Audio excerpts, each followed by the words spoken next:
कहते हैं कि लालू जी ने जो दलित वंचित तबकों के लिए किया है ना, जो आदिवासी अल्पसंख्यक समुदाय, पिछड़े समुदाय के पिछड़े समुदाय के लिए किया है, आरक्षण बढ़ा करके उनको मुख्यधारा में जोड़ करके शिक्षा उन तक पहुंचा करके, ये सामंती लोगों को पेट में दर्द देता है। क्योंकि मोदी जी खुद अपनी भाषाई मर्यादा में कभी नहीं रहे। सोनिया गांधी जी के लिए कैसी कैसी भाषा का उन्होंने इस्तेमाल किया, महिलाओं का ऑब्जेक्टिफिकेशन किया गया, ये बोलते 50 करोड़ की गर्लफ्रेंड है। वो मुझे लगता है पत्रकारों को पत्रकार की भूमिका में रहना चाहिए। वो लाइन क्रॉस हो चुकी है, वो लाइन गायब हो चुकी है। बोला जाता है कि हेमा मालिनी के गाल को लेकर के उन्होंने कहा, फिर वही बात, कभी लालू जी ने बोला ही नहीं। तो अटल बिहारी वाजपेयी के शब्द थे, ह्यूमनाइज करना है, दिखाना है कि बहुजन जानवर होता है, बहुजन चारा खाता है, तो ये जानबूझ के जोड़ा गया। तो कवर पिक पे था कि लालू जी को भैंस पर बिठाया गया और चारा खाते दिखाया गया। और सोचिए कि आप कितना ह्यूमिलिएट किया गया उस नेता को, लेकिन कभी भी आप उनका गलत बोली, गलत भाषा नहीं सुनिएगा किसी भी राजनेता के प्रति। नमस्कार, मैं दीपक सिंह स्वरूची। 90 का वो दौर याद होगा जब अक्षय कुमार, सनी देओल, सुनील शेट्टी जैसे तमाम कलाकार दर्शकों की पहली पसंद होते थे। और उस दौर में जब प्रचार रिक्शा निकलता था तो उस पर आवाज़ आती थी कि मार धाड़ एक्शन से भरपूर फिल्म। तो हमारे साथ जो आज मेहमान हैं, प्रियंका भारती, आरजेडी प्रवक्ता, उसके अलावा पीएचडी स्कॉलर स्टूडेंट हैं। मार धाड़ वाली फिल्में आप देखती थी? बिल्कुल पसंद नहीं है मुझे। नहीं देखती मैं नहीं देखती। ये मैंने इसलिए पूछा कि मैं जब भी ट्विटर पे आपको देखता हूँ तो किसी ने, चाहे वो आलोक हो, चाहे वो पूना वाला हो, किसी न किसी को आप धमकाते हुए मिल जाती हैं। उसके लिए अक्षय कुमार को या देवगन टाइप के लोगों को मुझे लगता है देखने की जरूरत नहीं है। अगर अपने नायक और नायिकाओं को ही आपने पढ़ा है, भीतर हिम्मत रहती है। उसके लिए जो एक्ट प्लान किया हुआ फिल्म होता है, उससे सीखने की क्या जरूरत है। अपने नायक नायिकाओं के आप स्ट्रगल को ही देख लीजिएगा, हिम्मत का स्रोत तो वही है। तो इसलिए मुझे लगता है, और अगर आप मूवीज की बात करिएगा तो जनरली मुझे टॉम हैंक्स बहुत पसंद है, मैं उनको देखना पसंद करती हूँ। ये मैंने इसलिए पूछा क्योंकि पढ़े लिखे लोग आजकल बहुत हैं, लेकिन मैंने अक्सर पढ़े लिखे लोगों को चुप देखा है। तो ये मैं इसलिए लोगों में ये मैसेज देना चाहता हूँ कि अगर आप पढ़े लिखे हैं तभी आप अपनी बात लोगों के सामने रख सकते हैं या अपने अधिकार की लड़ाई लड़ सकती हैं। क्या मैं सही हूँ? मुझे ऐसा नहीं लगता। अगर एक व्यक्ति, क्योंकि पढ़ा लिखा आप कैसे समझते हैं, डिग्री से समझते हैं या समाज से सीखने से समझते हैं। अगर एक व्यक्ति जो कहते हैं ना कि अंतिम पायदान पर है, उसको शिक्षा नहीं मिली, डिग्री वाली शिक्षा, लेकिन वो सही और गलत में भेदभाव कर पा रहा है, भेद कर पा रहा है, समझ पा रहा है फर्क को, तो मैं उसको सशक्त मानती हूँ, उसको समझदार मानती हूँ, उसको शिक्षित मानती हूँ। साथ ही साथ मुझे लगता है जैसा आपने कहा कि लोग चुप रहते हैं, जो शिक्षित लोग, और इस तरीके से बातें नहीं करते हैं या बोलते नहीं हैं। मुझे न्यूमोलर की एक कविता है जो याद आती है कि आप चुप रहेंगे तो अंत में वो आपके लिए भी आएंगे, फिर आप भी उनसे नहीं बच पाएंगे। तो मुझे लगता है कि शिक्षितों की तो और जिम्मेदारी ये बनती है कि कहीं भी देश में गलत हो रहा हो, किसी के साथ भेदभाव हो रहा हो, किसी भी आधार पर, हर किसी के खिलाफ आप बोलिए। कहीं भी आपको गलत बोला जा रहा है तो उसका जवाब दीजिए, माकूल जवाब दीजिए। वही दिखाता है कि आप सशक्त हैं। टीवी एंकरों से आप खासा नाराज दिखती हैं, कोई नाराजगी की खास वजह? नहीं, देखिए, एंकर को मुझे लगता है पत्रकारों को पत्रकार की भूमिका में रहना चाहिए। वो लाइन क्रॉस हो चुकी है, वो लाइन गायब हो चुकी है। ऐसा लगता है कि वो एक निष्पक्षता का तो कुछ बचा ही नहीं है, पारदर्शिता कुछ बची नहीं है। ये पत्रकार, ऐसा लगता है कि झुकाव सत्ता पक्ष की तरफ हमने कई दौर में देखा है, लोगों का रहता है। लेकिन इस कहते हैं ना कि ये न्यूड हो चुके हैं, नंगे हो चुके हैं, कि आपका वो आम जनमानस को भी समझ में आ रहा है कि आप एक तरफ झुकाव रख करके आप सवाल नहीं पूछते हैं, आप एक्यूजेशंस लगाते हैं। ये पॉलिटिकल पार्टी पे छोड़िए ना, जो दूसरे पार्टी के पॉलिटिकल पार्टी के प्रवक्ता हैं, एक दूसरे पर एक्यूजेशन लगाएं, आरोप प्रत्यारोप लगाएं, तो उनकी जिम्मेदारी है। आपका काम सिर्फ सवाल पूछने तक है, ना कि ज्ञान बांटने तक। आप ज्ञान बांटना छोड़ दीजिए, और साथ ही साथ ये झुकाव जो है, रीढ़ थोड़ी सीधी करिए, क्योंकि आपका जो रीढ़ टेढ़ा हो गया है, इसी चलते देश की ये स्थिति है। और यूं ही नहीं है, पत्रकारिता का रैंक हर साल दर साल इस देश में घटता ही जा रहा है, खराब हो रही है स्थिति। तो मेरा किसी के प्रति कोई बैर नहीं है, पर आक्रोश तब आता है मन के भीतर जब आप सवाल ना पूछ करके हमको नीचा दिखा रहे होते हैं। आपका नीचा दिखाने मतलब वो एटीट्यूड झेलने के लिए वहाँ हम नहीं गए हैं ना, अपने पार्टी के बात को रखने के लिए गए हैं। प्रवक्ता का काम ये होता है कि जो भी आप डिफेंड करिए, अक्यूज करिए, जो चीज़ें हैं, हम वो काम करने गए, आप अपना काम करिए, हम अपना काम करेंगे। लाइन क्रॉस होगी तो सिर्फ आपकी तरफ से नहीं होगी, फिर हम भी करेंगे, तो तैयार रहिए उसके लिए। शहजाद पूनावाला को आपने एक टीवी इंटरव्यू में पाकिस्तानी बोल दिया। देखिए, मैंने इसका ये मतलब नहीं है कि मैंने किसी समुदाय को टारगेट किया। वो व्यक्ति, मैं ये मानती हूँ, मैं दिल से ऐसा मानती हूँ कि भाजपा देश में अगर किसी को गाली दिलवाना है, अगर पिछड़े को गाली दिलवाना है, पिछड़े तबके के ही लोगों को आगे करेगी, दलितों को गाली दिलवाना है, दलितों को आगे करेगी, और मुसलमानों को गाली दिलवाना है, मुसलमानों को आगे करती है। तो ये एजेंट्स हैं। और मैंने सिर्फ शहजाद जी को नहीं कहा, मैंने पूरी भाजपा को कहा, क्योंकि भाजपा जब फॉर्मेशन ही उसका होता है तो जिन्ना के नापी के पैसे से फॉर्मेशन होता है, अधिवेशन भी उसके पैसे से इन लोगों ने किया। और समय समय पर दिखता नहीं है क्या पाकिस्तान का प्रेम इनका? आखिर क्या वजह थी? प्रोटोकॉल्स होते हैं देश में, क्या वजह थी कि सारे प्रोटोकॉल को तोड़ करके प्रधानमंत्री मोदी पाकिस्तान गए, बिरयानी खाए, माँ को शॉल गिफ्ट किए, बहुत कुछ किए, इनकी माँ के लिए मिला, कोई दिक्कत नहीं उसमें। अरे प्रधानमंत्री है ना, आपको इन्फॉर्मेशन देनी चाहिए थी ना। और भी आप उस देश में जा रहे हैं जिनके साथ हमारे रिश्ते ठीक नहीं है। दूसरा, आप देख लीजिए लाल कृष्ण आडवाणी वहां पर गए, जाकर के क्या बोले? सबसे बड़ा सेक्युलर नेता जिन्ना को बोल कर क्या? Is it even possible? इनका पूरा इतिहास रहा है मुस्लिम लीग के साथ चुनाव मिलकर के चुनाव लड़ने का, चाहे सिंध हो, बंगाल, हर जगह इन्होंने चुनाव लड़ा, पावर एंजॉय किया। तो कैसे एक्यूजेशन हम ना लगाए? हमको समय समय पर दिखता रहता है, क्योंकि कोई व्यक्ति अगर वहां पे बैठ करके मेरे देश के मुसलमानों को गाली देगा ना, तो हम उनको नहीं छोड़ेंगे। ये लालू जी की भी नीति यही रही है, आडवाणी के रथ को रोकना। उस कहते हैं ना कि वो देश में उपद्रव फैलाने के लिए निकाला गया था, उस रथ को रोका लालू जी ने, उस लेगेसी को तेजस्वी जी आगे बढ़ाया। और हम पीढ़ी, हमारे ऊपर ये दायित्व है कि कोई भी अगर हमारे देश के बहुजन, वंचित, गरीब तबके के लोगों को टारगेट करेगा, गाली देगा, तो उसको उसी भाषा में जवाब दी जाएगी। और मैंने शहजाद पूना वालों को पहले कुछ नहीं बोला, उन्होंने मुझे किससे कंपेयर किया मैं बोलना भी नहीं चाहती हूँ, क्योंकि मोदी जी ने भी यही भाषा रेणुका चौधरी जी के लिए इस्तेमाल की थी संसद में। और ये चेले चपाटे ये उसी चीज को फॉलो कर रहे हैं। लेकिन उनको यहीं से हम क्लियर कट मैसेज दे देना चाहते हैं, आप मुसलमानों का प्रतिनिधित्व नहीं करते, आप कहीं से उनका प्रतिनिधित्व नहीं करते। अगर प्रतिनिधित्व कर रहे होते तो भाजपा में नहीं बैठे होते, क्योंकि आप भाजपा में अपना पेट भरने के लिए बैठे हैं, देश के मुसलमानों को रिप्रेजेंट करने के लिए नहीं। क्या आरजेडी सिर्फ यादव और मुसलमानों का प्रतिनिधित्व करती है? देखिए, अगर ऐसा होता तो CSDS, पोस्ट पोल सर्वे, ये सारे आंकड़े तो इसको उलट बताते हैं। अब 2020 का ही मैं आपको दिखाती हूँ। चुनाव को आप एनालाइज कीजिए, वोट प्रतिशत एनालाइज कीजिए, दलितों का, पिछड़ों का, इनफैक्ट जिन तबकों को दिखाया जाता है, बताया जाता है ये कि लालू जी आपके खिलाफ हैं, उनका भी सबका वोट हमारी तरफ शिफ्ट हुआ, चाहे युवा हो, महिलाएं हो। ये तो दिखाता है ना कि फैक्ट्स पे बात करना चाहिए लोगों को। फैक्ट ये दिखा रहा है वोट हमारी तरफ आ रहा है। और इतना ही नहीं, लालू जी भी जब थे, आप उनके आसपास के लोगों को एनालाइज कीजिए ना, कौन लोग थे? जगदानंद सिंह जी थे, रघुवंश जी थे, कौन लोग, मतलब ऐसे। और हमेशा एक आदर सम्मान वाला भाव बना रहता था सभी लोगों के बीच में, क्योंकि ये लोहिया से निकले हुए लोग थे। लोहिया को तो पूरा आंदोलन ही जब हुआ, लोहिया की विचारधारा से समाजवादी जो लोग निकले, जनेऊ तोड़ो आंदोलन सबने किया। सबने अपना जो होता है कि एक जो कास्टिज्म का धब्बा लगा था उसको मिटाने की कोशिश की, अपने प्रिविलेजेस को एक्नॉलेज करने की कोशिश की, समाज में बराबरी लाने की कोशिश की। और समाजवाद, लोहिया जी का समाजवाद तो यही कहता है ना जो कथित ऊंचे हैं ना उनसे बैर कीजिए, ना जो कथित छोटे हैं उनसे आप नफरत कीजिए, आप सबको बराबरी पर लेकर के आइए। हमने कभी भेदभाव नहीं किया। लालू जी को बदनाम भले किया गया, बदनाम उन लोगों ने किया जो चाहते नहीं थे कि वंचित तबका मुख्य धारा में आए। लालू जी ने इनके हिसाब से एक गलती करी, एक पाप किया कि मुख्य धारा में कुछ ही तबके के लोग थे, अभिजात्य वर्ग के लोग थे। उस मुख्य धारा में चाहे अकेडमिया में जोड़ना हो, राजनीति में लाना हो, लालू जी उन लोगों को लाए। तो ये तो बहुत कॉमन सेंस वाली बात है, बहुत लॉजिकल है कि अगर मैं किसी पावर स्ट्रक्चर में हूँ, अचानक से वो चैलेंज हो जाए और मुझे थोड़ा धक्का लगे, तो असहज हम महसूस करेंगे। पर इसका मतलब ये नहीं है कि हम इसके खिलाफ हैं। हम चाहते हैं कि सभी लोग बराबर हों। और आरजेडी के आप अध्यक्षों की भी सूची देख लीजिएगा, रामचंद्र पूर्वे जी हो गए, कमल पासवान हो गए, पीताम्बर पासवान हो गए, अब्दुल बारी सिद्दीकी भी हुए, जगदानंद सिंह जी भी हुए, और मंगनीलाल मंडल जी हैं।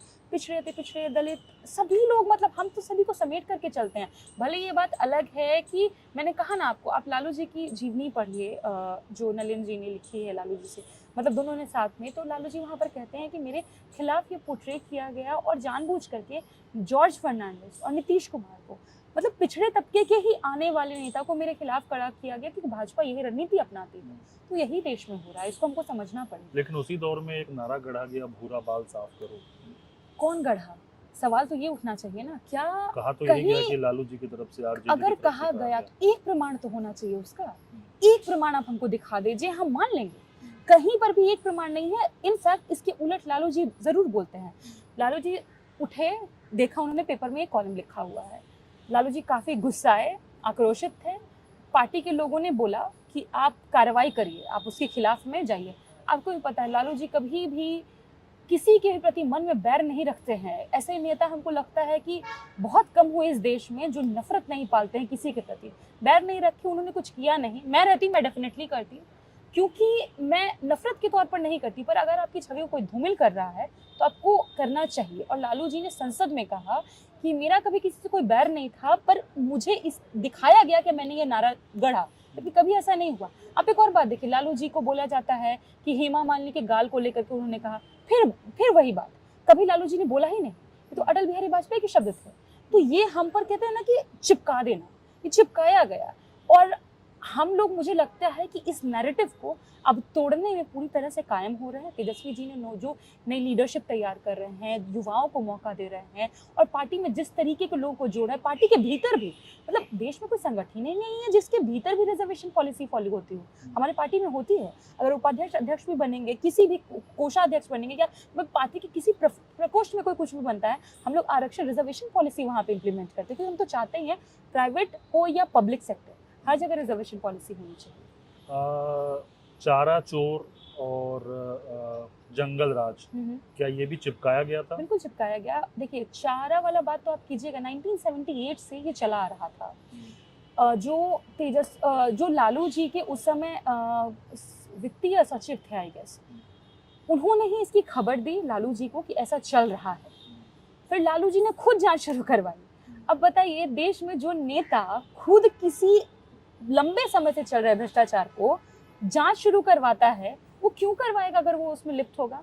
जितने पैसे की आप बात कर रहे हैं ना, लालू जी के एक बार कहने पर जनता मिनट में उतना जमा करके ले आती है। इतना लालू जी को लोग वहाँ प्रेम करते हैं, वहाँ चाहते हैं। तो कोषागार जो घोटाला हुआ, जिसको जानबूझ के चारा बोलते हैं, क्योंकि डिह्यूमनाइज करना है, दिखाना है कि बहुजन जानवर होता है, बहुजन चारा खाता है, तो ये जानबूझ के जोड़ा गया। और ऐसा अभी नहीं हो रहा है। उस समय एक पत्रिका आई, रिलीज किया गया था बीजेपी से, सुशील कुमार मोदी हर जगह लेके घूम रहे थे, तो कवर पिक पे था कि लालू जी को भैंस पर बिठाया गया और चारा खाते दिखाया गया। और सोचिए कि आप कितना ह्यूमिलिएट किया गया उस नेता को। लेकिन कभी भी आप उनका गलत बोली, गलत भाषा नहीं सुनिएगा किसी भी राजनेता के प्रति। हाँ, मैं तो पर ये मानती हूँ कि लालू जी के भीतर एक आइडियोलॉजिकल क्लैरिटी है, जो हमारे भीतर भी होना चाहिए। हमको आज भी वो क्षण याद आता है जब प्रधानमंत्री बने नरेंद्र मोदी जी, और लालू जी को कहा गया कि बन गए हैं, बधाई दीजिए। और लालू जी की ये स्टेटमेंट थे, हम क्यों बधाई देंगे, हमारी तो लड़ाई है उनसे। और जो सामंतवादी लोग हैं, जो कम्युनल हैं, कास्टिस्ट हैं, मरते दम तक हम उनसे लड़ेंगे, बधाई किस बात का देंगे भाई। यही क्लैरिटी मैं चाहती हूँ कि देश के युवाओं के भीतर हो, यही होना चाहिए। बड़ी अच्छी बात आपने कही। यहीं से सवाल उठता है कि क्या आपको लगता है कि हाल के दिनों में राजनीति में भाषाई मर्यादा बिल्कुल खत्म हो गई है? जैसा आपने लालू जी का एग्जाम्पल दिया, सामने से कह रहे हैं कि मैं बधाई नहीं दूंगा, हमारे विरोधी हैं, लेकिन स्तर गिरा है। बिल्कुल डेफिनेटली गिरा है। और गिराने में मुझे लगता है कि पूरी तरह से भूमिका अगर किसी की है तो भारतीय जनता पार्टी की है। क्योंकि देखिए, आप देखिए ना कि महिलाओं की बॉडी शेमिंग करते हैं, गंदी गंदी भद्दी बातें बोली गई।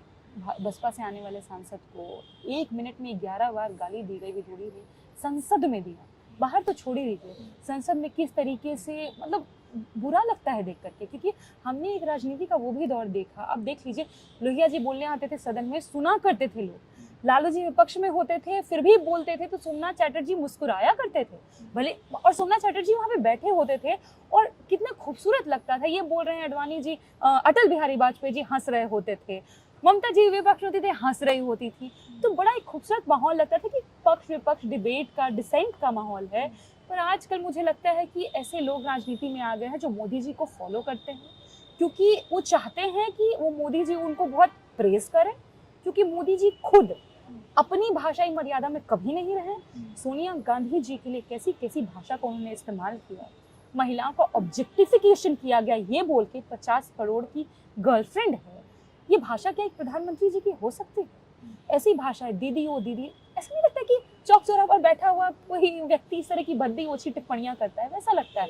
तो अगर प्रधानमंत्री ही भाषा का स्तर ऐसा गिराएंगे, जा करके भले हमारे नीतीश जी से कितनी भी असहमति हो, बिहार में जा करके नीतीश जी के डीएनए को गाली दिए, तो अगर प्रधानमंत्री ऐसा करेंगे तो उनके चेले जो हैं वो तो उसी राह पर निकल पड़ेंगे। उनको लगेगा कि अच्छा यही प्रधानमंत्री बनने का एक तरीका है। रेखा गुप्ता जी को आप देख लीजिए, कितना गंदा उन्होंने बोला जेएनयू स्टूडेंट्स के बारे में, भिखारी हैं, ये है वो है, गाली वाली, मतलब दे ही रही थी, उनको मुख्यमंत्री बनाया।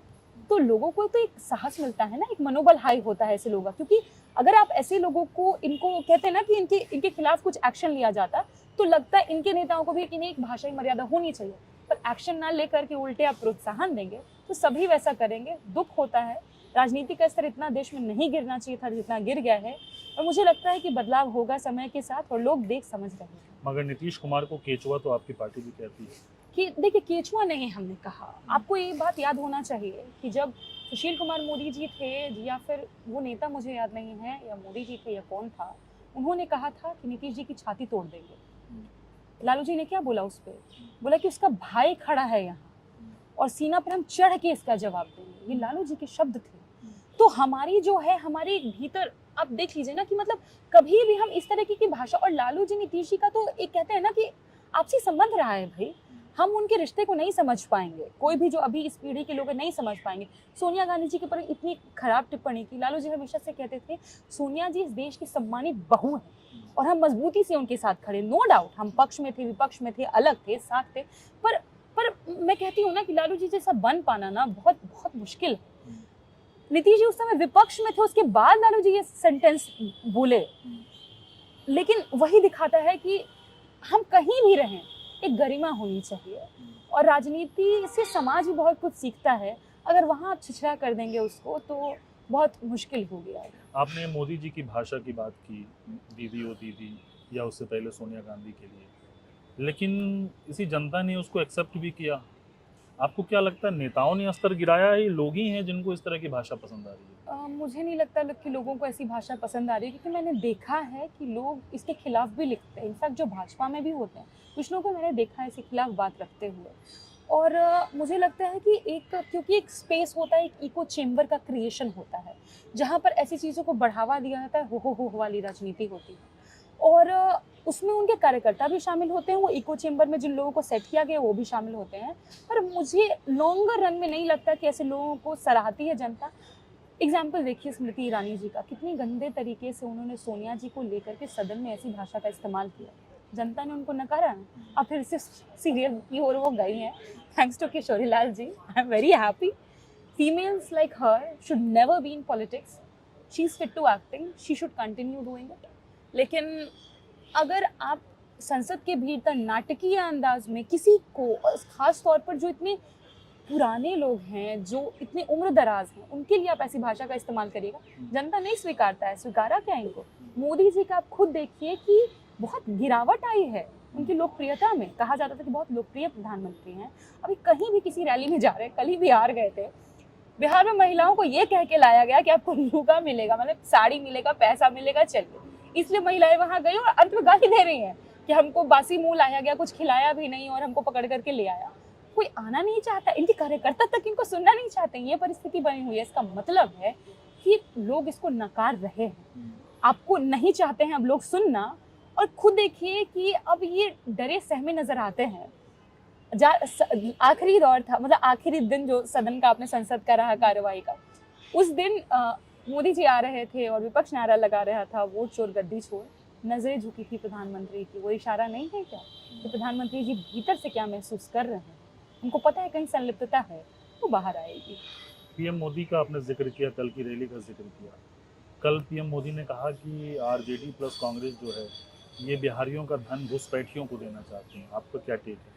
घुसपैठिए तो प्रधानमंत्री है ना बिहार में, क्योंकि आप गुजरात से आते हैं। हम गुजराती बार बार उनको कहेंगे क्योंकि आपने बिहार के लिए कुछ नहीं किया, सब कुछ गुजरात को दिया, तो आप प्रधानमंत्री नहीं है, गुजरात के मुख्यमंत्री बन के रह गए। आप बिहार में आते हैं, आप इतनी हिम्मत दिखाते हैं, बिहार में घुस के बिहारी को आप घुसपैठिया बोल जाते हैं, तो आप सोचते हैं कि आप क्या कर रहे हैं। और दूसरा कि घुसपैठिया करते हैं, प्रधानमंत्री तो आप हैं, इतने सालों से सत्ता में आप हैं, रक्षा मंत्री आपके, गृह मंत्री आपके, आप तो फेलियर दिखा रहे हैं जनता को। ये घुसपैठिया आ गया। मैं जानती हूँ कि इनको टारगेट कर रहे हैं ये लोग, लेकिन सवाल ये है ना कि फिर फैक्ट्स क्या आते हैं। शुरू एसआईआर करने से पहले तो इलेक्शन कमीशन ने भी और भाजपा के मुख्यमंत्री उप मुख्यमंत्री तक यही भाषा बोलते, बहुत घुसपैठिया आ गया है, शुद्धिकरण करेंगे वोटर लिस्ट का। एक घुसपैठिए का नाम नहीं बता पाई चुनाव आयोग सुप्रीम कोर्ट के भीतर। तो आप तो ऐसे ही आ करके बिहारी को बदनाम करते हैं। खाली जुमला देते हैं ये लोग। अच्छा, ये बात मैं बोल रही हूँ आपसे जुमला, आपको पता होना चाहिए, जिस वक्त मैं बात करूँ इससे पहले तेजस्वी जी को सिर्फ जुमला ही बोलने पर FIR कर दिया गया है 2 जगह। क्या अभिव्यक्ति बची है इस देश में? और मुझे लगता है कि FIR की संख्या बढ़ती जाएगी, क्योंकि मोदी जी का डर भी बढ़ रहा है। तो जैसे से डर का ग्राफ बढ़ेगा, FIR की संख्या बढ़ेगी। 2 चीज़ें आपकी बातों से निकल के आता। एक, आपने कहा कि तेजस्वी जी पर 2 FIR दर्ज हुई। हाँ, इस तरह के जुमले अमित शाह ने खुद भी एक इंटरव्यू में कहा था कि ये जुमला था। हाँ। तो क्या आप ये आरोप लगा रहे हैं कि पार्टी के नाम पर जो है भेदभाव किया जाता है? दूसरा सवाल, उन्होंने ये भी कहा कि 130वां जो संशोधन लेके आए हैं, उसमें यही कोशिश है कि इस तरह के लोग जो सजा याफ्ता हैं या फिर आरोपी हैं किसी चीज़ में, हम उनको नहीं चाहते हैं कि वो चाहे वो PM ही क्यों ना हो, उनको हटाया जाए।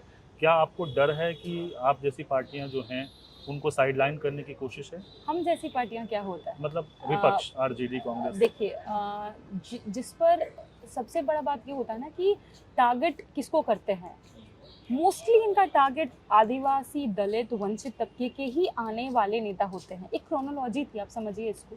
SIR पहले लाया गया इसलिए ताकि दलित, गरीब जो भी हैं, जो अपना कहते हैं ना फॉर्म तक नहीं भर सकते, उन लोगों को आप चाहे कि आप निकाल दें वोटर लिस्ट से।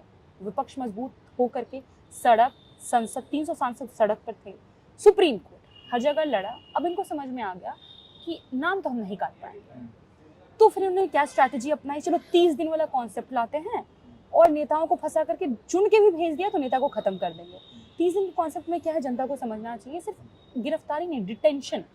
किसी को डिटेन करके भी आप 30 दिन रख लीजिएगा। डिटेन तो अरे भाई हम लोग प्रोटेस्ट करते हैं, प्रोटेस्ट करने पे 2-3 दिन डिटेन कर लेता है, और डिटेन भी कर लेंगे, उसके बाद भी 30 दिन में खत्म कर दिया जाएगा। और मर्यादा की बात करते हैं, मोरालिटी की बात करते हैं, तो प्रधानमंत्री मोदी, मुझे अशोक लवासा जी याद आ रहे हैं, उन्होंने अपनी रिपोर्ट में सबमिट किया कि प्रधानमंत्री मोदी ने चुनाव के दौरान उसको मर्यादा को तोड़ा, ऐसे भाषणों का इस्तेमाल किया जो नहीं होना चाहिए था, जैसे कि हेट स्पीचेस, जिसके लिए मोदी जी बहुत जाने जाते हैं, योगी जी जाने जाते हैं, अमित शाह जी जाने जाते हैं। That's also serious offence, specially during elections. क्या आप जेल गए? अगर आपको कानून लाना है मोरालिटी के, तो मोरालिटी का भार लेते हुए प्रधानमंत्री को सबसे पहले इस्तीफा देना चाहिए। आप दे दीजिए देश हित में, मोरालिटी के नाम पर ही। अमित शाह जी तो खुद 3 महीने जेल में थे, तो आपको तो गृह मंत्री ही नहीं बनना चाहिए था। इनफैक्ट वही विभाग आपने उठा लिया। योगी जी 20,000 मामले साफ करवा लिए अपने लोगों के, अपना सारा जितना FIR हुआ सब कुछ खत्म हो गया इनका। और अमित शाह जी को भी क्लीन चिट कब मिली? अब उसको अब टाइम बहुत इंपॉर्टेंट होता है। अब देखिए 2014 में मई जून में इनकी सरकार बनती है, 2014 के दिसंबर में इनको सारे मामले से बरी कर दिया जाता है। कोई लिंक नहीं दिख रहा है क्या? सीधी बात है कि ये हमारे लिए ही लाया गया है ताकि हमारे नेताओं को फंसाया जा सके। अब देखिए ना, हेमंत सोरेन जी के साथ क्या किया इन्होंने, लालू जी के साथ क्या किया। हेमंत सोरेन जी के बारे में बोले कि जमीन घोटाला किया है, जमीन अपने नाम पे लिखवाए हैं, ऐसा बोला। इनफैक्ट ये तो इतने शर्म की बात है कि ये कहा गया इनके घर में फ्रिज, इनके घर में टीवी। मतलब आप चाहते हैं कि किसी आदिवासी CM का टीवी फ्रिज भी ना हो। हाईकोर्ट ने उनको जमानत दी। हाईकोर्ट ने ये कहा कि इनके नाम पर कहीं पर भी राजस्व विभाग में जमीन में इनका नाम नहीं आ रहा है। तो इस जो इनको कहते हैं ना कि बेल मिली, इसके खिलाफ सुप्रीम कोर्ट चले गई ईडी। सुप्रीम कोर्ट ने अब सुनिए कि जस्टिस गवई ने क्या कहा। उन्होंने कहा कि हमारा मुंह मत खुलवाइए। आप चाहते हैं कि हम इस पे एक और बार चर्चा करें, हम एक और बार चर्चा करेंगे तो आप मुश्किल में आ जाएंगे।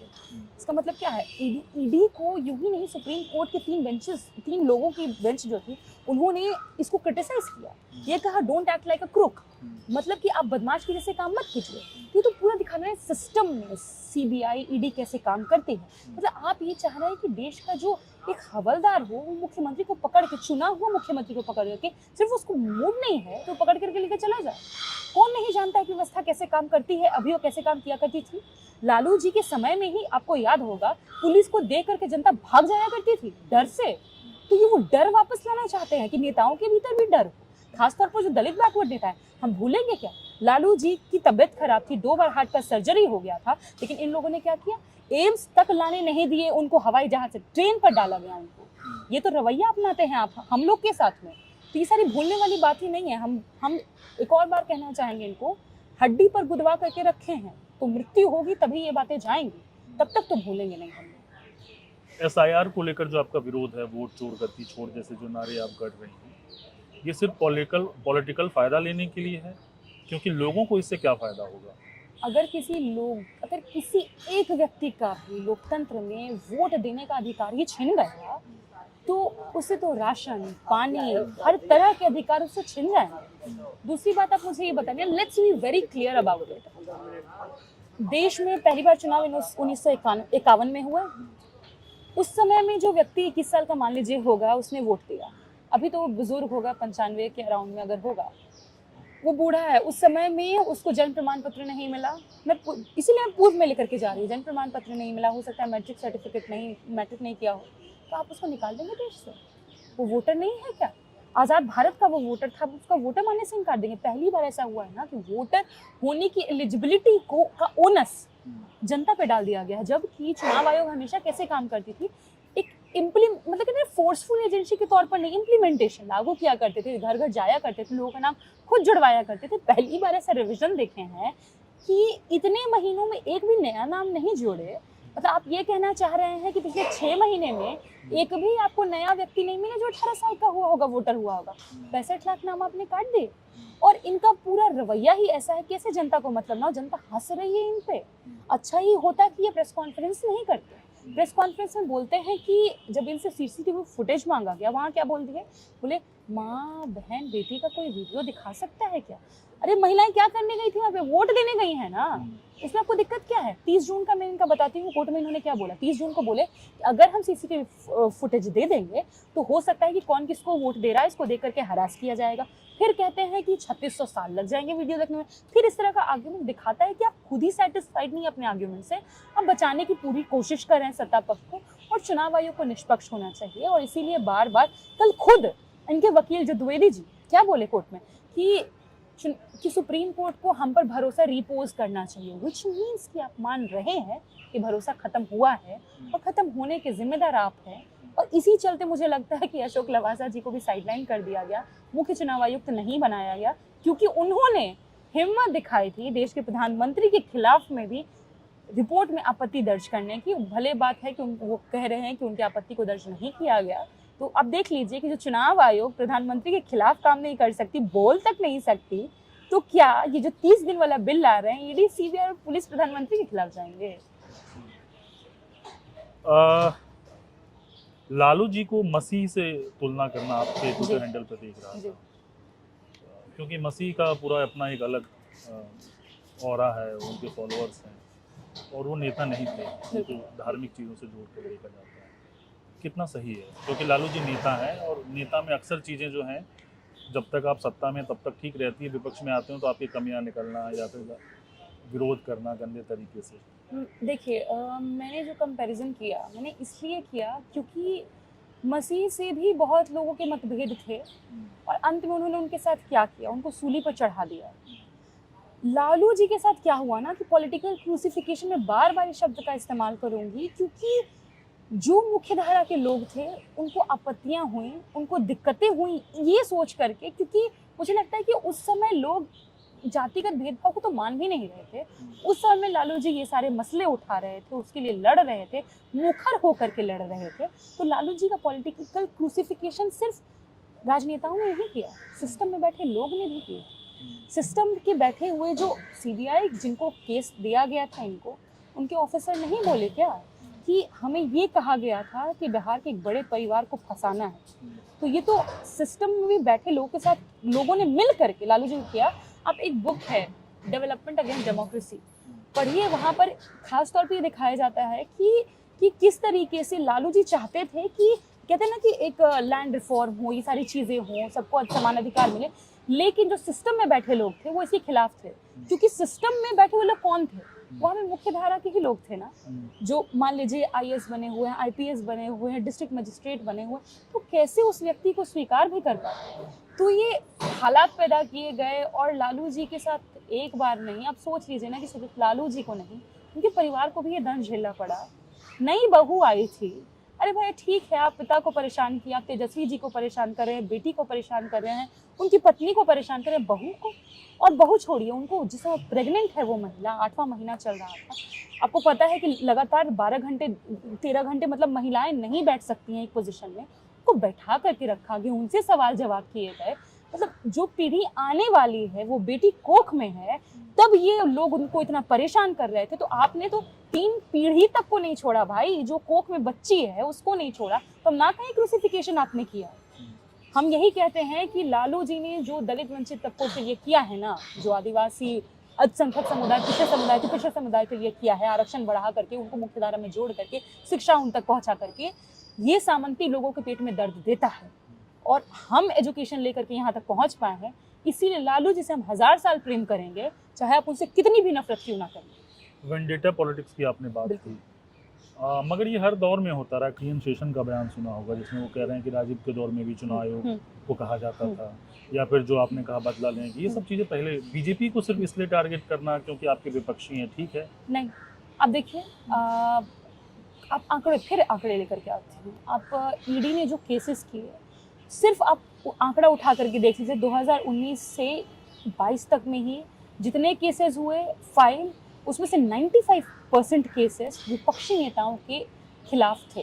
तो ये क्या दिखाता है, हमारे दौर में भी हुआ, केसेस तो किए गए, लेकिन आप डिफरेंस ऑफ केसेस देखिएगा तो आपको समझ में आ जाएगा कितना लार्ज स्केल पे हो रहा है।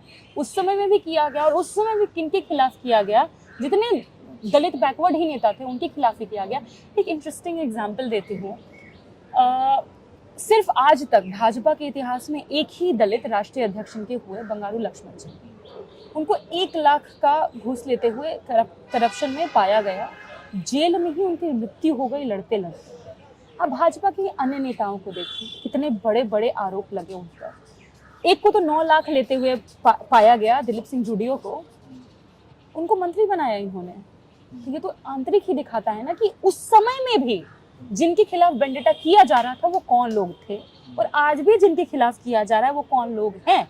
आप डीएमके के सांसदों को उठा करके देखिए, जितने भी, जिनको भी इस तरीके से हरास किया गया, परेशान किया गया, सब दलित, आदिवासी, पिछड़े, अल्पसंख्यक हैं। आपको लगता है कि बिहार की राजनीति में सिर्फ विकास के नाम पर चुनाव नहीं लड़ा जा सकता? ये मैं इसलिए कह रहा हूँ, आप ही से शुरुआत करता हूँ। आपकी पार्टी या कांग्रेस वोट चोर करती छोड़ जैसे नारे कर रही है। प्रशांत किशोर कहते हैं 9वीं फेल हैं, वो क्या ही नेतृत्व करेंगे, या फिर जंगल राज। कुल मिलाकर चाहे वो विपक्ष हो या फिर वो बीजेपी हो, इमेज खराब करने की कोशिश ज़्यादा करती नज़र नहीं आती आपको? क्योंकि उनके पास अपने काम बताने के एक्सपीरियंसेस नहीं है, कुछ किया नहीं है, तो बताएंगे क्या। हमने 17 महीने में बहुत कुछ किया, हमने बताया। फिर प्रशांत किशोर की बात करी, 9वीं फेल बोलते हैं, उस व्यक्ति को ये नहीं पता है कि बिहार में कितना जिला है, 40 बोले हैं। तो पहले तो मुझे लगता है कि उसको शिक्षित कीजिए आप। और 9वीं फेल बोला जाता है, मुझे बताइए, प्रधानमंत्री जी को बोलते हैं एंटायर पॉलिटिकल साइंस में डिग्री है, जबकि ऐसी कोई डिग्री एग्जिस्ट ही नहीं करती, ऐसा कोई स्ट्रीम फील नहीं एग्जिस्ट करता। योगी जी को बहुत पढ़ा लिखा बताते हैं, अमित शाह को बताते हैं, उनके बिटवा को बताते हैं, जो बिना चुनाव हुए किसी तरीके से आईसीसी के प्रेसिडेंट भी बन गए, बीसीसीआई के सेक्रेटरी, बहुत कुछ बन गए। ये लोग, किसी का भी मुझे आप दिखा दीजिए कि इंग्लिश में इंटरव्यू दिया होगा, किसी ने कभी भी। और मोदी जी तो बिना टेलीप्रॉम्प्टर की हिंदी भी नहीं बोल पाते। और Tejashwi ji on different side पूरा इंग्लिश में इंटरव्यू देते हुए वो नजर आते हैं। मैं ये नहीं कह रही हूँ कि इंग्लिश पैमाना है, पर आप एजुकेशन को कैसे नापते हैं? एजुकेशन को आप क्या डिग्री से नापते हैं? कभी रविदास किनके पास कोई डिग्री थी? या मतलब कितने बड़े बड़े नेता हुए, किनके पास, कैसे, किनके पास डिग्री है?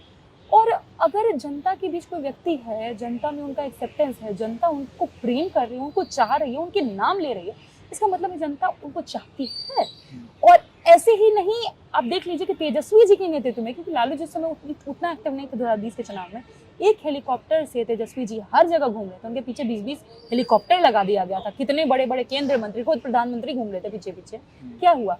सबसे बड़ी पार्टी बन के हम उभरे, ये दिखाता है। और दूसरा कि शिक्षा आपके संस्कारों में झलकती है।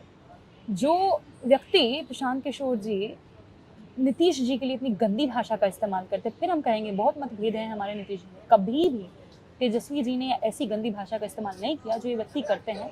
ये सामंती एटीट्यूड है, और मुझे लगता है इसीलिए मैं जब भी उनका चेहरा देखती हूँ ना, मुझे सामंतवाद टपकता हुआ नजर आता है उनके चेहरे से। उनकी भाषा की शैली आप देखिए, बोलते कैसे हैं, या फिर दलित बैकवर्ड्स को टारगेट कैसे करते हैं। आरक्षण पर जिनका स्टेक है, वो तो खासतौर पर जनता को देखना चाहिए। बहुत कुछ पाइएगा आप कि ये इनके जैसे लोग राजनीति में सिर्फ यही आते हैं बोल करके कि विकास क्या होता है। विकास क्या विकास ये नहीं होता है कि जो तबका कभी बोल नहीं पाया वो बोलना शुरू करता है? क्या विकास ये नहीं होता है कि जो तबका स्कूल नहीं जा पाया वो स्कूल जाना शुरू करता है, उसको स्कॉलरशिप्स मिलने शुरू होते हैं? विकास होता है सिर्फ पुल पुलियां नहीं। और लालू जी का जो कार्यकाल था वो अलग था, तेजस्वी जी का कार्यकाल अलग है। लालू जी के दौर में सामाजिक न्याय को स्थापित करना पूरी तरह से जरूरी था। That was a time of silent revolution, कि सब आगे आ रहे थे। और तेजस्वी जी ने क्या नारा दिया? दवाई, कमाई, पढ़ाई, लिखाई, सिंचाई, कार्रवाई। किसानों की बात की, युवा, जब हम शिक्षा की बात करते हैं, पढ़ाई लिखाई की, तो युवाओं की बात हुई, नौकरी की बात हुई। तेजस्वी जी को नौकरी मैन जाना जा रहा है। क्या नौकरी विकास नहीं है? क्या पकौड़ा तलना देश में विकास है? लेकिन उसी दौर में जब आप नौकरी का जिक्र कर रहे हैं, आनंद मोहन और राजवल्लभ यादव की रिहाई भी हुई थी, और आपकी फेवरेट है मायावती, उन्होंने भी कहा था कि ये ठीक नहीं है। हाँ, अब हम बताते हैं। तेजस्वी जी का भी अब बाद में इस पर टेक सुन लीजिएगा, आपको साफ समझ में आ जाएगा। ये पूरा रिहाई प्लान किया गया था। नीतीश जी के भीतर गृह विभाग था, पूरा रूल ही चेंज करवा दिए। रूल चेंज करवा के उनको बाहर निकाला गया, उनके बेटे स्विच किए। हमने ये सोचा कि हो सकता है कि पिता गलती करता है, पिता इस तरीके का है, जातिवादी रहा है, या इस तरीके से मर्डर्स और इन सारी चीज़ों में लिप्त रहा है, लेकिन इसकी सज़ा बेटे को तो नहीं दी जा सकती। भरोसा किया था हमने, गलत था हमारा भरोसा, साबित कर दिए उनके बेटे, पार्टी छोड़ी। और अगर राजवल्लभ जी की आप बात कर रहे हैं, उनकी पत्नी छोड़ करके जा रही हैं, it's very good for us. पर मुझे अब ये भी देखना है, क्योंकि ये कचड़े हैं, कचड़ा आपका जितना खाली हो जाए, पार्टी की शुद्धता उतनी बेहतर होती है। और ये सारे कचड़े, जितने भी आरजेडी के कचड़े थे, कांग्रेस के कचड़े हैं, जेडीयू के कचड़े हैं, सारे के सारे भाजपा में जा रहे हैं। तो it's very good that Bhajpa is becoming a dustbin. और जितना वो अपना कचड़ा बढ़ाएंगे, वो हमारे लिए उतना बेहतर। SIR के मुद्दे पर फिर से आते हैं। तेज प्रताप जी ने कहा है कि जो ये सब मुद्दे हैं, बेकार के मुद्दे हैं, हमें डेवलपमेंट पे ही रहना चाहिए। देखिए, तेज प्रताप जी अब हमारी पार्टी का हिस्सा नहीं, आपको पता है। He is independent and he is independent to say whatever he wants, वो कह सकते हैं। और सिर्फ तेज प्रताप जी क्यों, भाजपा भी तो कह रही है कि ये मुद्दा इम्पोर्टेंट नहीं है। जेडीयू वाले बोले इतना इम्पोर्टेंट नहीं है। फिर एंड में क्या हुआ? जिन 65 लाख मतदाताओं के नाम काटे गए, कोर्ट ने कहा ना आपको दिखाना पड़ेगा, आपको नागरिक को बताना पड़ेगा आपने उसका नाम क्यों काटा। अब सोचिए, हजारों किलोमीटर की जर्नी करके 2 व्यक्ति वहां पहुंचे सुप्रीम कोर्ट में। सुप्रीम कोर्ट में कहा गया चुनाव आयोग के द्वारा कि ड्रामा मत करिए, जब योगेंद्र यादव जी ने 2 व्यक्तियों को खड़ा किया। पर सुप्रीम कोर्ट ने क्या कहा? हमें गर्व है कि हमारे भारत के नागरिक यहाँ मौजूद हैं। अब बताइए, अगर हम ये मसला नहीं उठाते या इस पर नहीं लड़ते, क्या उन जो 2 व्यक्ति हैं, उनके जैसे हजारों जिनका नाम काट दिया गया, उनको मृत बता दिया गया, क्या उनके साथ सही होता? हमने वो लड़ाई लड़ी है जिससे हमारा अस्तित्व जुड़ा है, हमारे लोगों का अस्तित्व जुड़ा है। अगर वोटर लिस्ट पे नाम नहीं होगा, मतलब आप नागरिक ही नहीं है, क्योंकि एक नागरिक की पहचान होती है, एक देश की सिटीजन की पहचान, कि आप वहाँ के सरकार को चुन पाएं, आप कोई राजनीति में आ पाएं, आप चुनाव लड़ पाएं, और उसी के थ्रू ही आपकी तो पहचान, आइडेंटिटी की जाती है ना। और साथ ही साथ नौकरी, रोजगार, शिक्षा और जितने भी संसाधन है आपको मुहैया होते हैं।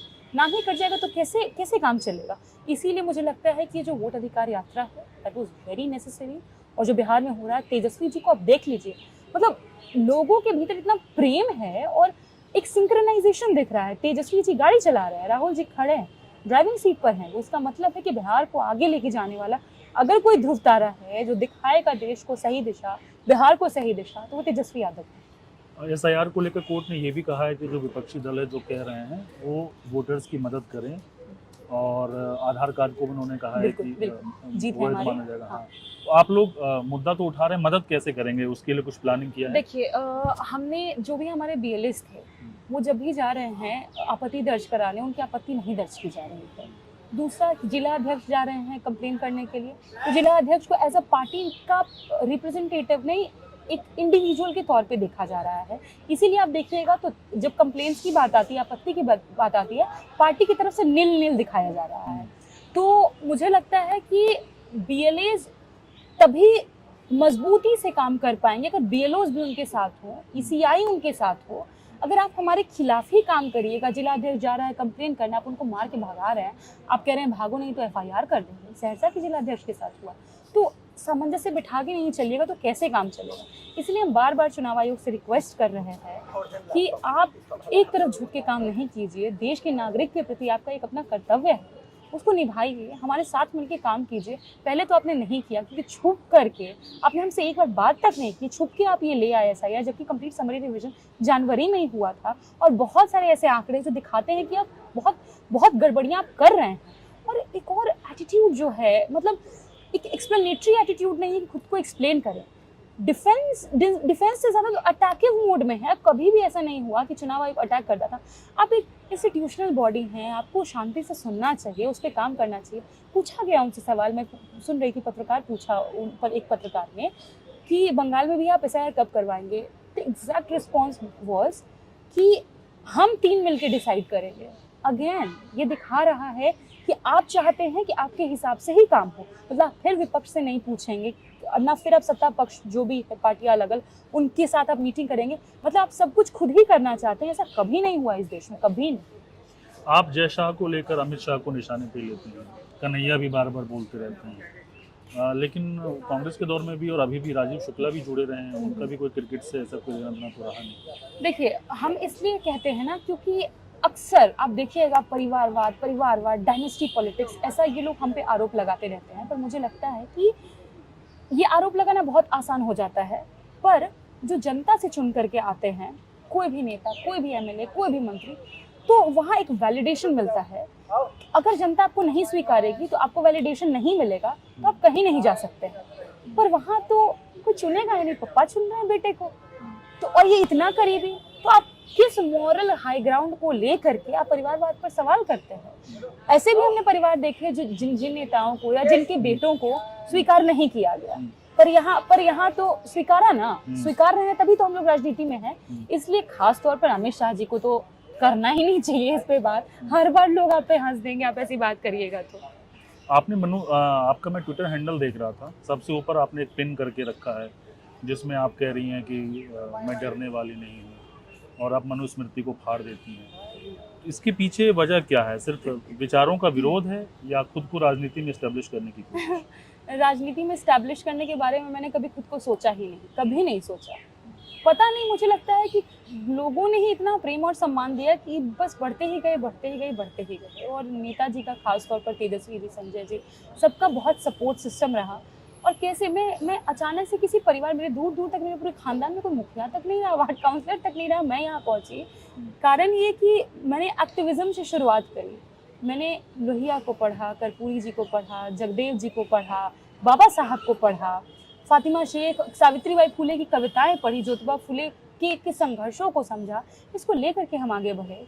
और कैंपस में, क्योंकि JNU आपको पता है कि हर मुद्दे पर कुछ भी गलत होता है तो आवाज़ उठती है, सबसे पहली आवाज़ एक कैंपस के तौर पर वहाँ से उठती है। वहाँ से हम खुद की, मेरी ग्रूमिंग हुई है उस एटमॉस्फेयर में, तो कहीं भी कुछ गलत होगा तो हम तो उसके खिलाफ बोलेंगे। ये जेनेटिक्स में है हमारे। क्योंकि जगदेव बाबू को तो पता था कि उनकी हत्या कर दी जाएगी। आज उनके हत्यारे नीतीश जी के साथ और भाजपा के साथ बैठे हुए हैं, लेकिन फिर भी वो गए ना। वहाँ उन्होंने नारा लगाया, 100 में 90 शोषित है, 90 भाग हमारा है, धन धरती और आसपास पे 90 भाग हमारा है। He stood. उनको पता था कि उनको मारा जाएगा, कोई जान जाएगा कि उसकी हत्या हो सकती है, तो कोई भी व्यक्ति जाने से बचेगा, पर वो गए। मैं जानती हूँ कि जो भी मैं कर रही हूँ या खुल के बोल रही हूँ, इसके रिपरकशंस होंगे और बहुत भयानक होंगे, पर हमको लगता है कि हम झेलने को तैयार हैं। इसलिए तैयार हैं क्योंकि जिस तबके का कभी आवाज़ नहीं पहुंच पाया, वो झाड़ू लगाने वाला व्यक्ति, वो नाले में पड़ा हुआ व्यक्ति, जिससे कहते हैं ना कि नाला साफ करवाया जा रहा है, बाथरूम साफ करवाया जा रहा है, उसे कोई तबका का व्यक्ति अगर यहाँ नहीं पहुंचा है, तो मेरे ऊपर एक कार्यभार है कि मैं उनको रिप्रेजेंट करूं। मैं कहीं स्टूडियो से निकलती हूँ, भले जो स्टूडियो में टाइपराइटर पे बैठे लोग होते हैं या फिर कुछ टाइप कर रहे होते हैं, वो मेरे पास आए ना आए, वहाँ पर झाड़ू लगाने वाला व्यक्ति, वहाँ का दरबार मेरे पास आकर के अगर मुझे वो ये बोलते हैं ना कि दीदी आप बोली, हमको बहुत अच्छा लगा, यही मेरी ताकत है और इस ताकत को लेकर के हम आगे बढ़ रहे हैं। और रही संविधान और मनुस्मृति की बात, देश में संविधान से ऊपर कुछ नहीं है। देश अगर किसी विधान से चलेगा तो संविधान से ही चलेगा, और सभी को उसमें आस्था रखनी होगी, वो चाहें या ना चाहें। और मैंने जो किया, मैं संविधान में यकीन रखती हूँ। बाबा साहब को मॉक किया गया सदन में, वहां पर आकर के अमित शाह क्या बोले, जितना अम्बेडकर करते, इतना भगवान का नाम लेते तो स्वर्ग मिल जाता। उनको नहीं समझ आएगा कि जो वंचित पीढ़ियां हैं जो जिनके साथ हजारों सालों से इतना अत्याचार किया गया, हांडी लटकाई गई, झाड़ू बांधा गया, वो तबका ये बर्दाश्त नहीं कर सकता है कि आप उनको लिबरेट करने वाले मसीहा को, उनको लिबरेट करने वाले इतने बड़े फिगर को आप ऐसे उनको मॉक कीजिएगा, उनका मजाक बनाइएगा, मखौल उड़ाइएगा। ये देश बर्दाश्त नहीं करेगा। और इसीलिए मैंने कहा कि आप जिसको मानते हैं ना, उसको मैं नहीं मानती, मैं बाबा साहब को मानती हूँ। अब आखिरी सवाल, ये तो राजनीति की बातें हुई। बिहार में अगर आप देखें तो ज़्यादातर बुजुर्ग वहाँ पे अकेले हैं, उनके बच्चे माइग्रेट कर गए हैं, दूसरे राज्यों में हैं। प्रशांत किशोर भी कहते हैं कि जो वहाँ की संपत्ति है वो बेच कर या किसी और तरीके से दूसरे राज्यों में जा रहा है, वापस नहीं आ पा रहा है। क्या आरजेडी के पास कोई ठोस फॉर्मूला है? कैसे, प्रशांत किशोर किस का तरह से जो वो आगे आपने बढ़े? सवाल उठाया कि बाहर जा रहे हैं, तो अंदर लाने के लिए क्या करना होगा? एमएनसीज खोलनी पड़ेंगे। प्रशांत किशोर का वीडियो सोनिया बोलते हैं मल्टीनेशनल कंपनी बिहार में नहीं, हम नहीं चाहते हैं ये सब हो, है बोला है उन्होंने। मूक नायक जी की ही पत्रकार हैं, उनके ही सामने इन्होंने इंटरव्यू में, मैं पूरा इंटरव्यू सुना, उनके सामने ही उन्होंने मीना कोतवाल जी के सामने ये बात बोली। और वहाँ पर तो खैर मतलब बहुत सारे प्रॉब्लम्स हैं, पर आप खुद नोटिस कीजिए, तेजस्वी जी का जब कार्यकाल आया 50,000 करोड़ प्लस एमओयू साइन हुए बिहार के लिए, जो पूरे इतिहास में आज तक बिहार की हिस्ट्री में साइन नहीं हुआ था। एमओयू साइन होता है, कंपनीज आपके भीतर इन्वेस्ट करती हैं, तो रोजगार, रोटी रोजगार के साधन बढ़ते हैं। बहुत सारे विभाग ऐसे खाली हैं जहाँ पे आप नौकरी दे सकते हैं। अभी भी आप सेना का देख लीजिए, आप रेलवे देख लीजिए, रेलवे को तो खैर बेच खाए हैं। कहाँ लालू जी 90,000 करोड़ का प्रॉफिट दे करके गए थे, कहाँ ये लोग बेच दिए हैं, प्राइवेट कर दिए हैं। हर जगह पे पंक्तियाँ रिक्त हैं। उसके अलावा मुझे लगता है कि बिहार को एक टूरिस्ट हब बनाया जा सकता है, इसीलिए वो नेटवर्किंग, टूरिस्ट नेटवर्किंग का डेवलपमेंट तेजस्वी जी ने किया। क्योंकि आप खुद देखिए ना, बिहार में बौद्ध धर्म को लेकर के, जैन को लेकर के इतने सारे स्पॉट्स हैं। हम चाहें तो उसको एक इंटरनेशनल प्लेस बना सकते हैं, पर किसी सरकार ने उस तरीके से उसमें कोई इंटरेस्ट नहीं दिखाया। तो मुझे लगता है कि अगर हमारी सरकार आती है, हम इसी पर काम करेंगे कि युवाओं के रोजगार के माध्यम कैसे डेवलप हो। हम फॉरेन लैंग्वेजेस को भी महत्वता बिहार में देने जा रहे हैं, ताकि हर स्टेट में हो, ताकि टूरिस्ट आए तो एक होता है उनके साथ में बात करना, एक अलग सेक्टर का उदय होना। साथ ही साथ जो आर्ट है हमारी, आप देख लीजिए इतना केला होता है वहाँ पर अपने क्या नाम, हाजीपुर। हम चाहे तो क्या हम वहाँ से चिप्स वगैरह बना करके नहीं आगे लेकर के जा सकते हैं? साथ ही साथ जब टूरिस्ट आएंगे तो हम उन पे ज़्यादा पैसे चार्ज करेंगे सिटी टैक्स के नाम पे, जो बाहर दूसरे देश आप जाइएगा आपको देखने को मिलता है। एक दिन में 1,000 का सिटी टैक्स हम दे रहे हैं, 2,000 का सिटी टैक्स दे रहे हैं। हम वो सारे काम करेंगे ताकि हम राज्य को मजबूत कर पाएँ। हम जितना भी प्लास्टिक है ये सबको ख़त्म कर करके कुल्हड़ को हम फिर से बहुत बढ़ावा देने जाएंगे, ताकि उस कम्युनिटी का भी विकास हो। साथ ही साथ एक इको फ्रेंडली सस्टेनेबल माहौल एक तैयार हो बिहार में। जूट को हम आगे बढ़ाएंगे, मक्का को लेकर के, जो जिस पे कभी कोई काम नहीं हुआ, ये सारी चीज़ों को लेकर के हम आगे बढ़ेंगे, ताकि बिहार के पास बहुत कुछ है, फर्टाइल भूमि है, फर्टाइल सोच नहीं है किसी के पास वहाँ पर। जिस दिन सोच विकसित हो गई, तेजस्वी जी का जो विजन है वो बिहार में आया, तो मैं देखती हूँ कि बिहार में सिर्फ पुरुष ही नहीं, महिलाएं भी आगे बढ़ेंगी। कि क्रेज हुआ करता था, लालू जी पहले ऐसे ओबीसी तबके से आने वाले पटना यूनिवर्सिटी के सबसे पहले प्रेसिडेंट बने थे, और सबसे पहले व्यक्ति भी जो पटना वुमेन्स कॉलेज में जिनको बुलाया गया, महिलाएं चाहती थी कि वो आए। उनका एक क्रेज हुआ करता था, क्योंकि उस समय जो महिलाओं के साथ छेड़खानी होती थी, एकदम मजबूती से लालू जी उसके खिलाफ लड़े थे। अब वही क्रेज मैं तेजस्वी जी का देखती हूँ। पटना वुमेन्स कॉलेज में गए थे, या महिला जो भी पुलिस अधिकारी होती है, मैं देखती हूँ वो तस्वीरें लेने के लिए, उनके साथ दिखने के लिए वो बहुत खुश होती हैं। और ये फ्रेंडली माहौल महिलाओं के साथ नेताओं का होना बहुत ज़रूरी है। एक कहते हैं ना कि पुरुष महिला का भेद कब खत्म होगा? जब आपस में लोग बात कर सकें, साथ दिख सकें, कोई किसी के साथ हाथ पकड़ा दिखे तो आप उसका कैरेक्टर असैसिनेशन ना करे। तो जब तक एक खूबसूरत माहौल नहीं डेवलप होगा, तब तक राजनीति भी खूबसूरत नहीं हो सकती है। और राजनीति का जो चरित्र होता है वही सोसाइटी में भी फ्लो करता है। तो राजनीति की शुचिता बढ़ेगी, संस्कार दिखेंगे और सब कुछ बेहतरीन होगा। लिंग भेद, जाति भेद, ये सारी चीज़ें नहीं होंगी, तो देश सही दिशा में बढ़ेगा, बिहार तो अपने आप बढ़ जाएगा। इसमें इसी का सवाल है जुड़ा हुआ, क्योंकि जंगल राज की छवि हमेशा रही है, आपके ऊपर एक अतिरिक्त दबाव होगा कि क्राइम को कंट्रोल करें, कैसे करेंगे? देखिए, जंगल राज आप जो लोग नहीं जानते हैं उनके लिए है कि जुलाई का महीने में पानी बहुत पटना में जमा हुआ था। म्यूनिसिपल कॉर्पोरेशन के लिए हाईकोर्ट ने कहा था क्या जंगल राज की स्थिति बनी हुई, क्योंकि लोग आ जा नहीं पा रहे थे, आवागमन में प्रॉब्लम्स थी। तो उसके लिए इन्होंने कहा, पर इन्होंने हमारे ऊपर वो टैग चिपका दिया कि जंगल राज था, जबकि अब आंकड़े एनसीआरबी और SCRB, state crime record bureau का आंकड़ा हो या नेशनल क्राइम रिकॉर्ड ब्यूरो, अब देखिएगा रेप्स के मामले हो या फिर या डकैती के मामले हो, मर्डर्स के मामले हो, इसके मामले में 2004 के बाद आप देखिए जो 10 साल का मतलब पूरा कार्यकाल लालू जी का रहा, राबड़ी जी का, हमारा कार्यकाल बाकी जो रहा, और बाकी जो इनका कार्यकाल रहा, कंपैरेटिव स्टडी कीजिएगा, पाइएगा इनके समय में ज्यादा हुआ है। नैरेटिव का खेल कि किसके ऊपर क्या चिपकाया जाता है, किसको किससे लिबरेट कर दिया जाता है। हमने तो मुजफ्फरपुर बालिका गृहकांड भी देखा, हमने सृजन घोटाला भी देखा, पर किसी को बचा लिया जाता है और किसी को बदनाम किया जाता है। यही तो है इनकी गंदी राजनीति जिसके खिलाफ हम लोग हैं। चलिए, हमसे जुड़ी बातचीत किया और इसके लिए बहुत शुक्रिया। आखिर में आप अपने दर्शकों से, चूंकि मेरा नया वेंचर है, तो प्लीज़ आप अपील कर दीजिए कि न्यूज़ मुनी को सब्सक्राइब कर लें, लाइक भी करें। बिल्कुल, इस चैनल को सब्सक्राइब कीजिए, लाइक कीजिए, बहुत अच्छा काम कर रहे हैं और कड़े सवाल पूछ रहे हैं जिसकी मैं पक्षधर हूँ। तो क्योंकि अगर सब लोग यही पूछेगा कि टॉनिक कौन सा लेते हैं और कैसे इतना आम कैसे खाते हैं, तो पत्रकारिता गटर में चली जाएगी। ऐसे पत्रकारों को सपोर्ट कीजिए, समर्थन कीजिए, आगे बढ़ाइए, तभी देश में पत्रकारिता जिंदा रहेगी। शुक्रिया। जय हिंद, जय बिरसा, जय थैंक यू सो माता। मच।